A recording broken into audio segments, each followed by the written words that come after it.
वह तेजी से अपने घर की ओर भाग रहा था। पता नहीं बाबा की तबीयत कैसी होगी।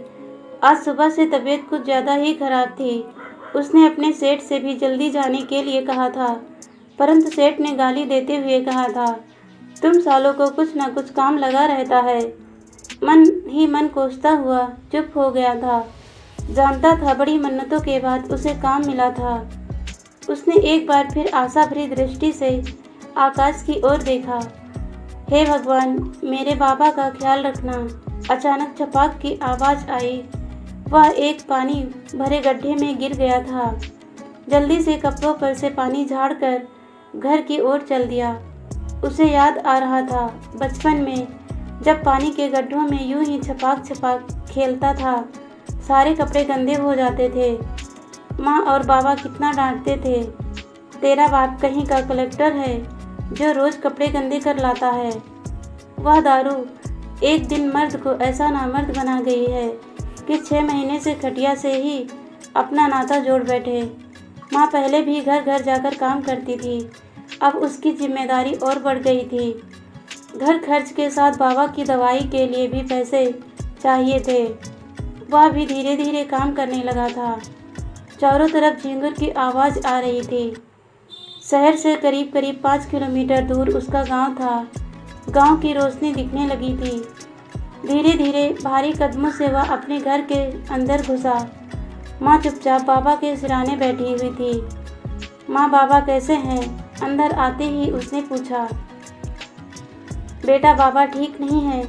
आज वैद्य जी ने दवाई की पुड़िया दी थी और कहा था अब भगवान ही मालिक है।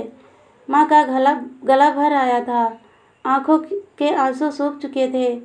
कुछ देर चुप रहकर एक लंबी सांस लेते हुए माँ ने कहा, बेटा पंडित जी के यहाँ से गंगा जल ले आ।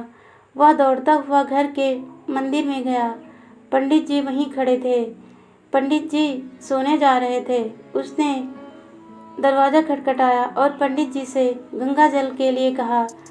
पंडित जी ने एक लंबी सांस लेते हुए एक छोटी सी शीशी में गंगा जल दिया और उसने पंडित जी को 11 रुपये दे दिए। वह पहले भी मोहल्ले के अन्य लोगों के लिए गंगा जल ले जा चुका था।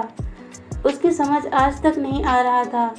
3 माह पहले पंडित जी गंगा नहाने गए थे तो वही पंडित जी को छोड़ने गया था और लाने गया था।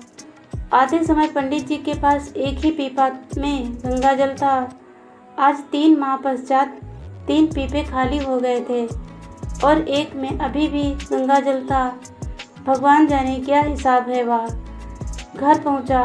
माँ ने जल्दी से बाबा के मुंह में गंगा जल डाल दिया। बाबा की सांस रुक रुक कर चल रही थी। धीरे धीरे खांसी आ रही थी। वह भी चुपचाप माँ के पास ज़मीन पर बैठ गया। दर्द को पकड़े था। माँ बेटे को देख रही थी। बेटा माँ को देख रहा था। अचानक माँ का हाथ थरथराया। बेटे ने अपने दोनों हाथों से उसके हाथ को थाम लिया। दोनों की आंखें बिना कहे बहुत कुछ कह रही थी। वह चुपचाप माँ की गोदी में सिर रखकर लेट गया। आज की रात सचमुच बहुत भारी थी।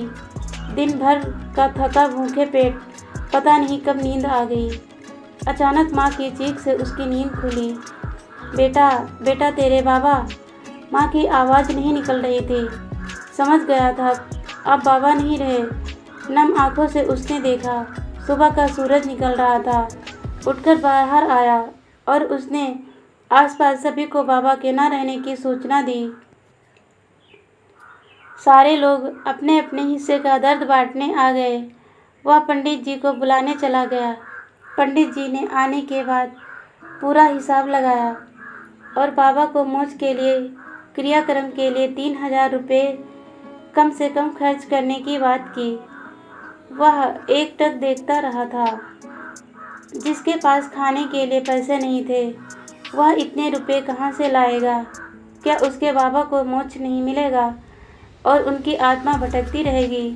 वह जानता था कि सेठ बहुत खड़ूस था, शायद रहम कर जाए।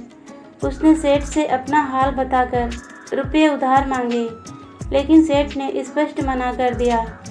समझ में नहीं आ रहा था और वह क्या करे, चुपचाप वापस लौट रहा था। वह निराश थका हारा घर की ओर चल दिया। माँ बेटे को देख रही थी, बेटा माँ को देख रहा था, पर उत्तर किसी के पास नहीं था। कल सुबह तक किसी भी हालत में बाबा का क्रियाकर्म करना ही था।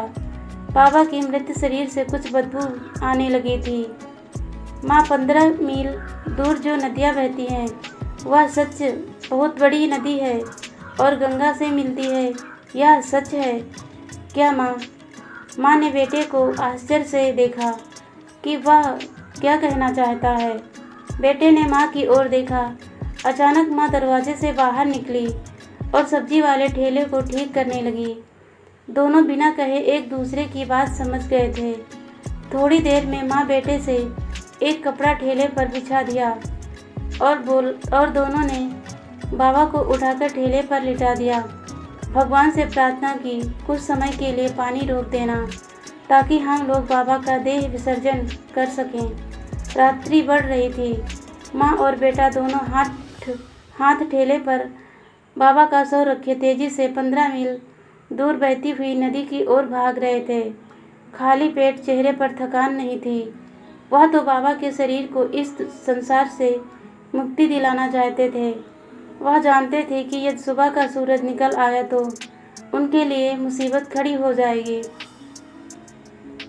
धीमे धीमे पानी गिरने लगा था। उन्हें अपनी नहीं, बस चिंता थी बाबा के मोक्ष की। दोस्तों, कहानी अच्छी लगी तो लाइक, शेयर और सब्सक्राइब जरूर कीजिएगा। वीडियो देखने के लिए धन्यवाद दोस्तों।